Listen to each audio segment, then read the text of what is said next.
My name is Frank Kerley. I'm from Birmingham, Alabama. My family is here because of family abuse. My son Mark separated from his wife Libby in September 2005 when their daughter was 6 months old. Libby had failed a drug test while under mandatory random drug testing by the Alabama Board of Nursing. She was on probation with the nursing board due to the fact that Libby had been in drug rehab and had 2 suicide attempts.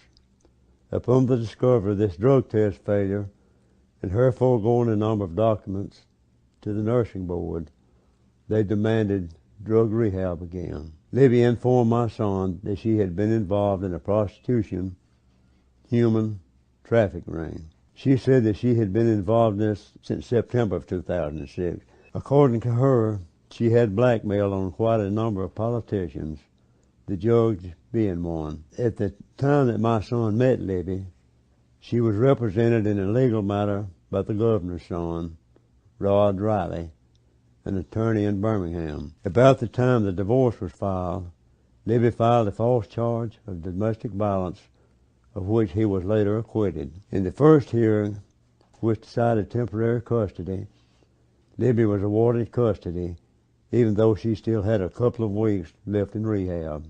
The judge, Sonny Ferguson, would not allow my son or his attorney to refer to Libby's medical records. In those records, he would have seen that she had prostituted, had heavy drug abuse, issues dating back to her childhood, and regularly abused drugs while married to her first husband. These records showed that the prostitution occurred in her first marriage when she was mother of 2 small daughters. The records also plainly state that Libby was diagnosed with borderline personality disorder. This all pales in comparison to what I'm about to tell you.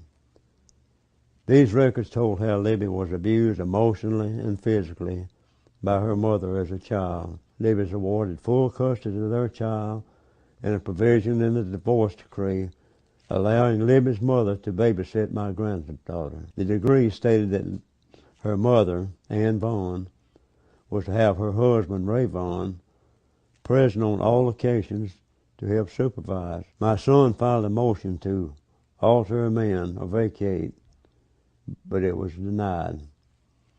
The last person to testify in the trial was an attorney by the name of Clinton Pittman. We had heard of him before the trial. We had been told that they had met in rehab and were in a relationship. About 6 weeks after the divorce trial, the domestic violence trial was held, and Clinton Pittman showed up and asked to be appointed special prosecutor. Judge Brad Bishop denied his request, and my son was acquitted. My son appealed the divorce decision to the Alabama Civil Court of Appeals, and Libby had told him that his efforts were in vain, that she had that covered also. The case was denied by appellate judge Craig Pittman. Upon investigation, we discovered that he was the first cousin of Clinton Pittman, and we also discovered that Clinton was a staff attorney at the Civil Court of Appeals during the time that his cousin was in office. On June 15, 2008, my granddaughter disclosed to Dr. Tricia Working that she had been molested by her maternal mother's stepfather. The following day, Dr. Working, along with my son's attorney and some family members, met with Jefferson County Commissioner General George Bowman. In the meantime, Mark filed a protection from abuse petition on behalf of his daughter. The judge, Sandra Storm, who is retired, but still hears cases in family court, refused the petition. And she advised Libby not to leave my granddaughter, her mother's, anymore. If she felt that something was awry, why did she not give the petition?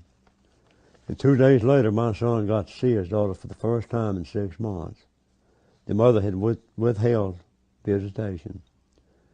Mark had filed a motion in Judge Ferguson's court for contempt of court, but he refused to hear it. And Ferguson has since retired. How far-reaching is this cover-up? I don't know. And I have just begun to fight. There is so much more that I would like to disclose. I shall be doing this by the way of website. That's just a small portion of what it will tell